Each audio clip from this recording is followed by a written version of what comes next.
ఏపీలో కాంగ్రెస్ చచ్చిపోయినా కేంద్రంలో అధికారం కోల్పోయినా తెలంగాణ ప్రజల ఆకాంక్షను సోనియా నెరవేర్చారని టీపీసీసీ చీఫ్ రేవంత్ రెడ్డి పునరుద్ఘాటించారు. రాష్ట్రం కోసం గల్లీలో లొల్లి చేస్తే 12 మంది కాంగ్రెస్ ఎంపీలు పార్లమెంటులో బిల్లు పెట్టి తెలంగాణ సాధించారని గుర్తు చేశారు. సిద్దిపేట జిల్లా హుస్నాబాద్ అంబేద్కర్ చౌరస్తాలో కాంగ్రెస్ పార్టీ కార్నర్ మీటింగ్ లో రేవంత్ రెడ్డితో పాటు మాజీ మంత్రి కాంగ్రెస్ సీనియర్ నాయకుడు జానారెడ్డి, ఎమ్మెల్సీ జీవన్ రెడ్డి, మాజీ ఎంపీ పొన్నం ప్రభాకర్ పాల్గొన్నారు. 54 ఏళ్లలో అన్ని ప్రభుత్వాలు చేసిన అప్పుల కంటే 8 ఏళ్లలో పాలనలో అంతకు రెట్టింపు అప్పులు చేసిన ఘనత మోడీకే దక్కిందని రేవంత్ విమర్శించారు. మోడీ ప్రధాని అయితే స్విస్ బ్యాంక్ నల్ల డబ్బులు తెచ్చి ప్రతి ఒక్కరి అకౌంట్లో 15 లక్షలు వేస్తామన్నారు. కానీ ఇంతవరకు హామీ నెరవేరలేదన్నారు. అలాగే బండి సంజయ్ను ఎంపీగా గెలిపిస్తే హుస్నాబాద్, కరీంనగర్ కు ఏం తెచ్చాడో బండి సంజయ్ చెప్పాలని డిమాండ్ చేశారు రేవంత్. అంతకుముందు మాజీ మంత్రి జానారెడ్డి మాట్లాడుతూ రాష్ట్రంలో శ్రీరామ్ సాగర్ ప్రాజెక్టు ద్వారా 13 లక్షల ఎకరాలకు సాగునీరు ఇచ్చింది కాంగ్రెస్ పార్టీ అని తెలిపారు. అలాగే 2004 నుండి రైతులకు ఉచిత విద్యుత్ ఇచ్చామన్నారు. ఇందిరమ్మ పథకం ద్వారా రాష్ట్రంలో 40 లక్షల ఇళ్లు నిర్మించినట్లు చెప్పుకొచ్చారు. మునిగిపోయిన కుటుంబాలలో పెళ్ళైన ఆడబిడ్డలు వచ్చిందయా సార్, మా కారండార్ ప్యాకేజ్ అమలు చేస్తలేరు అన్నారు. ఎందుకు తల్లి మీకేం కష్టం వచ్చిందని, మాకు పెళ్లిళ్ళైనాయి అని ఆ ఇంటికి పోయిండ్రు కాబట్టి ఈ ఇంటికాడ ఇయ్యరంట, ఇంత అన్యాయం ఉంటుందా సార్ అన్నారు. ఆ అమ్మాయి చదువుకున్నట్టుంది, ఆస్తిలో సమాన హక్కు ఇచ్చిండ్రు, ఆడపిల్లలకు మొడపిల్లలకి వివక్ష చూయించొద్దని చట్టాలు చేసిండ్రు, సుప్రీంకోర్టు చెప్పింది.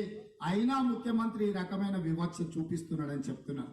నేను అడగదలుచుకుని ఈ వేదిక మీద నుంచి చంద్రశేఖర్ సూటిగా మీడియా మిత్రులారా ముఖ్యమంత్రి గారికి చూపించండి. ఇంటెలిజెన్స్ అధికారులకు కూడా ఈ ఒక్క వీడియో ముఖ్యమంత్రి గారికి పంపించండి. మిడ్ మానేర్ లో చంద్రశేఖర్ సడ్డకుడు జోగినిపల్లి రవీందర్ రావు కుటుంబం కోల్పోతే జోగినిపల్లి రవీందర్ రావు కొడుకు జోగినిపల్లి సంతోషరావుకు 600 ప్యాకేజీలో ప్లాట్ ఇచ్చాడు. ఆయన బిడ్డ సౌజన్యకు పెళ్ళ 2 పిల్లలు అయిన తర్వాత కూడా ఆ బిడ్డకు కూడా 600 ప్యాకేజీలో ప్లాట్ ఇచ్చిండు చంద్రశేఖర్ రావు ముఖ్యమంత్రి అయినాక. గండిపల్లి రిజర్వాయర్ 70 సంవత్సరాల కాంగ్రెస్ ఏం చేసిందని, 70 సంవత్సరాల కాంగ్రెస్ ఈ ప్రజలకు ఏం చేసిందని, కానీ వాళ్ళందరూ మర్చిపోతున్నారు. 8 సంవత్సరాల్లో అసలు ఏమి సాధించినారు, ప్రజలకు ఇచ్చిన హామీని ఏమి నిలబెట్టినారు అనేటువంటిది మర్చిపోయి మాట్లాడుతున్నారు. అందుకు మీకు 4 చాలా ప్రధానమైన మాటలు. ప్లీజ్ ప్లీజ్ ప్లీజ్ ప్లీజ్ ప్రధానమైనటువంటి ప్రాజెక్టుల గురించి మీరు 3-4 మాటలు మీకు తెలియజేస్తాను.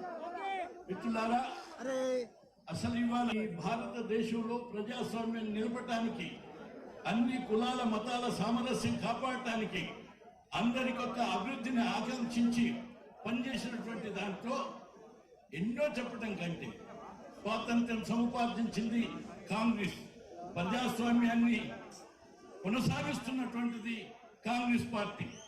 ఆ తర్వాత మీరు ఇవాళ లంబాడాలకు రిజర్వేషన్ కల్పించింది కాంగ్రెస్ పార్టీ, దళితులకు రిజర్వేషన్ కల్పించింది కాంగ్రెస్ పార్టీ. వీటన్నిటికంటే ఈ 10 సంవత్సరాల్లో చేసినటువంటిది ఆహార భద్రతా చట్టాన్ని ఏర్పాటు చేసి 3 రూపాయలకే కిలో బియ్యం, 2 రూపాయలకి గోధుమలు, 1 రూపాయకు తృణధాన్యాలను ఏర్పాటు చేసి ఆ 3 రూపాయల్లో కేంద్ర ప్రభుత్వం ఆహార భద్రతా చట్టం ద్వారా మీకేం